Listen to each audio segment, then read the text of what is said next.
नमस्कार दोस्तों, स्वागत है आपका हमारे YouTube चैनल पे। आज एक बहुत ही प्रेरक कहानी आपके सामने प्रस्तुत करेंगे और प्रेरक का मोरल ही है, जन्म ही राजा बनने के लिए हुआ है। आज प्रतियोगी परीक्षाओं की तैयारी कर रहे युवा अपने कैरियर को लेकर अक्सर दबाव में रहते हैं। इसी वजह से उनका कीमती समय और ऊर्जा दोनों ही बर्बाद होते हैं।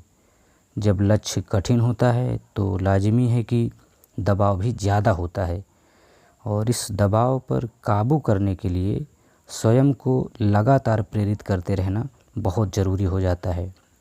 और जब बात स्वप्रेरणा की हो तो इतिहास में तमाम ऐसी कहानियाँ मिलती हैं जो कठिन समय में मनुष्य के लिए प्रेरणादायक साबित होती हैं। ऐसी ही एक कहानी उस समय की है जब फ्रांस में क्रांति के बादल घुमड़ रहे थे। उस वक्त विद्रोहियों ने तख्ता पलट करते हुए फ्रांस के राजा लुईस 16वें को सिंहासन से हटाकर कारागार में डाल दिया।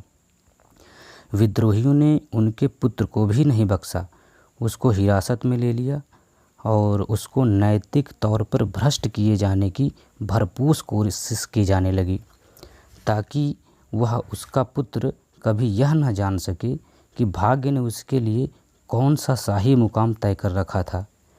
राजकुमार को महल से बहुत दूर एक ऐसे स्थान पर रखा गया जो शाही परिवार के किसी शख्स के लिए बिल्कुल असहनीय था। राजकुमार ने देखा कि उसके चारों ओर लोग बेहद गंदे तरह से रह रहे हैं। लोग एक दूसरे के लिए भद्दे अपशब्दों का उच्चारण करते रहते थे।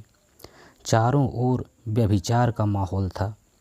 खाने के लिए वह सब मौजूद था जो किसी व्यक्ति को स्वाद इंद्रिय का गुलाम बना दे। कहा जा सकता है कि असम्मान और अविश्वास की भावनाएं पूरे माहौल को विषाक्त कर रही थी। युवा राजकुमार की आंखों के सामने 24 घंटे वे सारे दृश्य नृत्य करते रहते थे जो किसी भी व्यक्ति की आत्मा को पतन के रास्ते पर धकेल दे। 6 माह तक राजकुमार सब कुछ झेलता रहा, लेकिन एक सेकंड के लिए भी वह विचलित नहीं हुआ।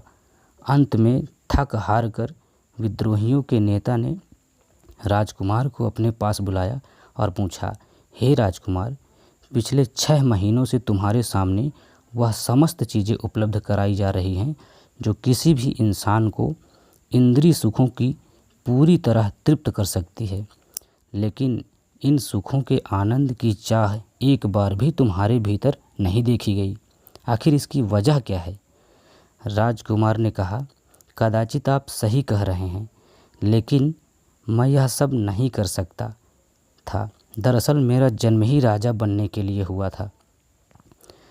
ऐसा सुनकर विद्रोहियों की नींदें उड़ गईं। विलियम फॉकनर ने कहा है, हमेशा अपनी ज्ञात क्षमता से कहीं अधिक ऊंचा सपना देखें और उसे कार्य रूप में लाएं।